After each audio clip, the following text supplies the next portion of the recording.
estar un poco más mi compañera, pero entrevistamos a la doctora Gabriela Ensink, que ella es... Sí, es médica, pediatra, infectóloga. No soy yo, que soy María Gabriela Ensink, es mi prima de Rosario. Gaby, ¿cómo estás? Buenas tardes. Muy buenas tardes. ¿Qué tal? ¿Cómo están? Buenas tardes. Muy bien, bueno, es un gusto, lo decíamos al comienzo del programa con Elisa, es un gustazo que me doy en esta radio de consultarte, justamente a vos que sos especialista, porque sos médica pediatra e infectóloga, sobre este tema que se nos viene ahora con las fiestas y en vista del verano. ¿Qué hacer? ¿Qué medidas de precaución tomar en principio para pasar unas fiestas tranquilas y unas vacaciones con los niños en casa? Sí. Bueno, venimos escuchando en los últimos días que hubo, ¿no? Como que se amesetó ese descenso que se estaba produciendo en las últimas semanas, como que se enlenteció ese descenso, ¿no es cierto? En provincia de Buenos Aires, en Cava y algunas provincias como la nuestra, en Santa Fe. Que si bien en la provincia de Santa Fe disminuyeron los casos en Rosario, aumentaron en otras partes de la provincia como en el norte. Entonces el número se mantuvo estable. La idea es que para las fiestas y en el verano se sigan respetando las medidas de distanciamiento, en lo posible ese metro y medio, para evitar ese contacto directo entre las gotitas que se producen al hablar o al toser, los aerosoles, lavado frecuente de manos y el uso de la máscara o barbijo facial. Ajá, incluido los chicos el barbijo, porque hasta ahora mencionan que no es necesario, pero en este caso, ahora a medida que avanzó esta cuestión, ¿se sabe si convendría que lo utilicen también? No, siempre hay una edad para que los chicos puedan usar el barbijo. La verdad que los chicos no han sido o no han tenido un rol tan preponderante en la transmisión del virus en la pandemia, porque la mayoría de los chicos son asintomáticos o tienen síntomas leves, o sea que la fuerza que tienen para toser o para estornudar no es la misma que la de un adulto, claro. Y menos aún cuanto más chiquitos son. Entonces el barbijo a partir de los 6 años lo estaríamos recomendando. Bien. Es un buen dato el que nos das, o sea, el hecho de que tengan menos síntomas tiene que ver también con que transmiten menos la enfermedad los chicos. Exactamente, sí se pudo ver, por ejemplo, que tienen una carga viral considerable en su orofaringe, pero no han tenido un importante rol en la transmisión de la enfermedad. Tienen síntomas leves o son asintomáticos hasta en el 85% de los casos los niños. Un número importante. Entonces ahora te pregunto, Gaby, ¿por qué no se dictaron las clases presenciales como sí se hizo en otros países? En Alemania, por ejemplo, continuó el dictado presencial de clases cuando aquí se suspendió, se hizo todo virtual. Sí, bueno, por un lado me parece que nos tocó también la época del invierno, ¿no? Donde hubo una mayor incidencia de casos más en capital y en provincia de Buenos Aires. Y después hubo un aumento importante en las provincias. Y uno tiene que tener ciertos índices o parámetros para poder reanudar las clases. Por ejemplo, no puede haber una gran circulación comunitaria, tiene que haber cifras en descenso. Por lo menos en las 2 últimas semanas, con respecto a semanas anteriores, ese índice debería ser menor de 1. O sea, tiene que haber en las últimas semanas un descenso. Y también tiene que haber un porcentaje de las camas críticas en terapia intensiva, por ejemplo, por debajo del 60%. O sea que para reanudar las clases necesitamos ciertos parámetros de disminución de la circulación comunitaria del virus. Yo creo que los países europeos, por ejemplo, ellos abrieron las escuelas en la segunda ola y con protocolos las mantuvieron abiertas. Y eso es una buena idea para que nosotros podamos abrirlas en marzo y mantenerlas abiertas. Ujú.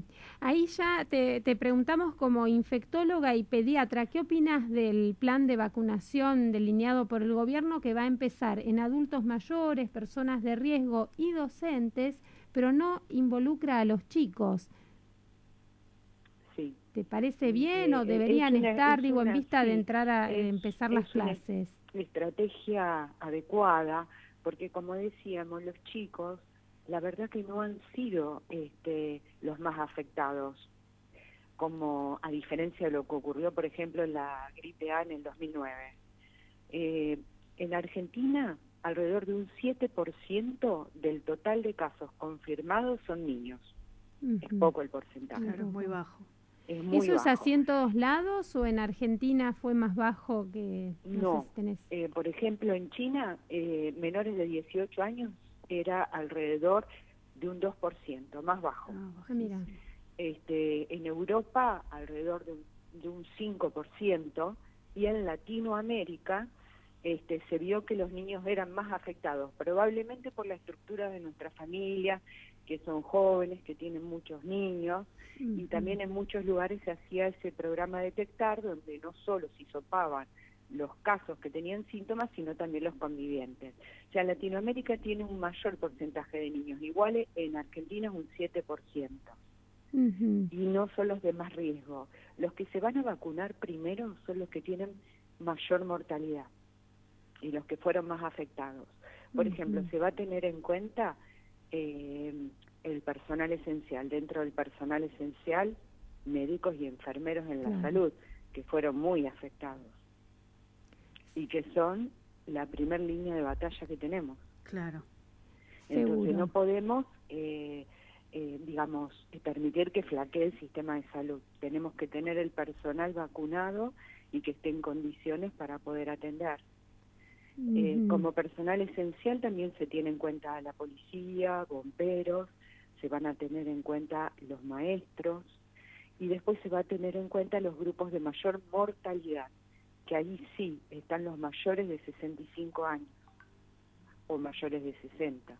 Y también las personas que tienen comorbilidades, como pueden ser personas obesas, diabéticos, pulmonares crónicos, cardiópatas, inmunocomprometidos.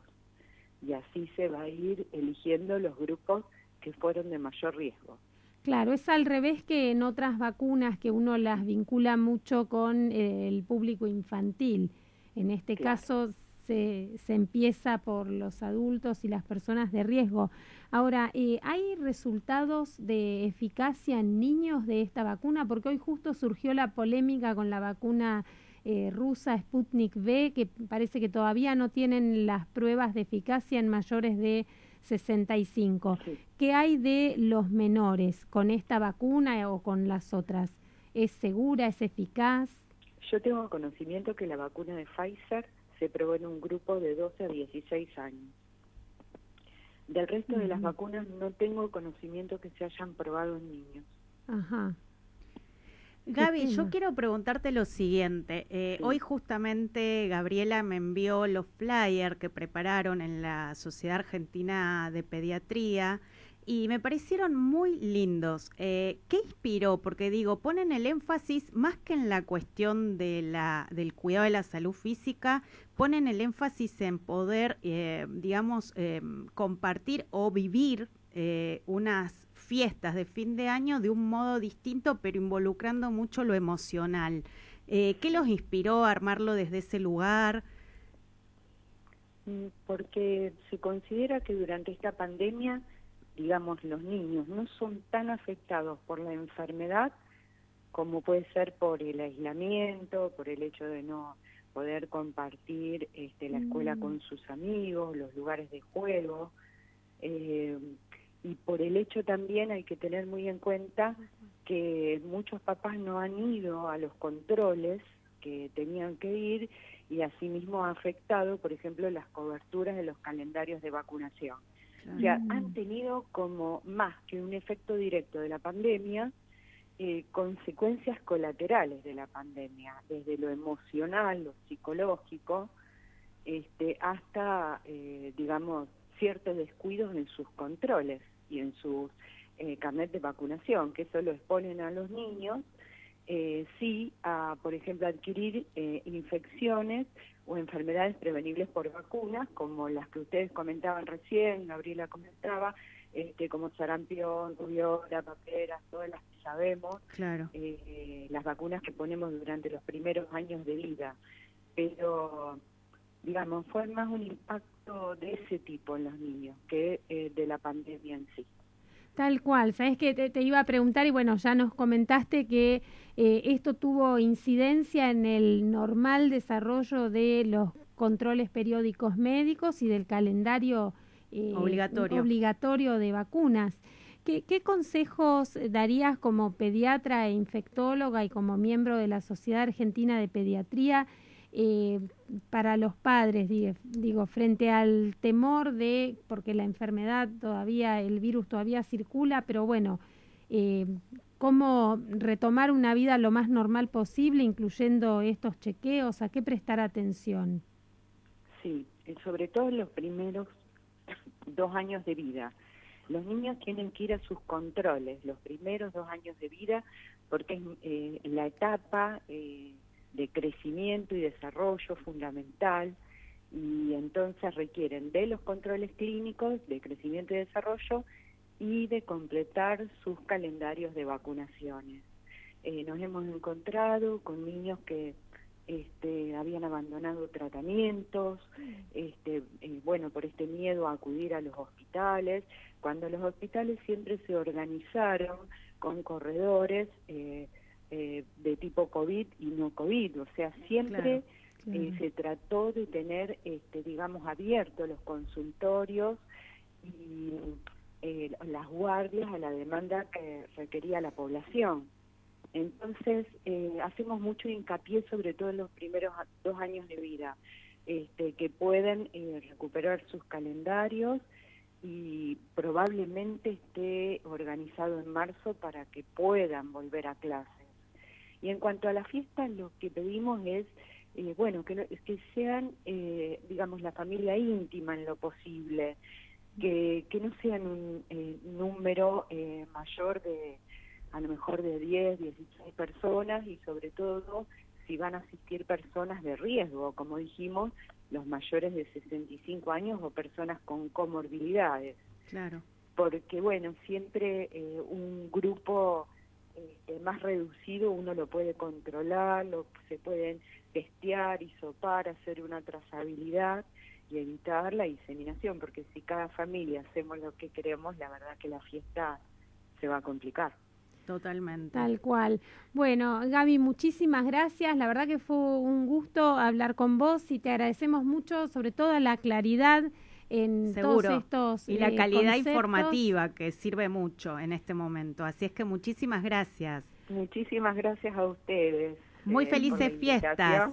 Bueno, muy felices fiestas allá en Rosario con la familia. Hay mucho sensing en Rosario. Un saludo va de acá y el año que viene seguramente volveremos a hablar de otros temas que tengan que ver con salud, con prevención. Te apuntamos para eso. Bueno, muchas gracias y felicidades. Igualmente, Gaby, gracias. Hasta luego, chicas. Chau, chau. Bueno, fue la doctora Gabriela Ensing, médica infectóloga.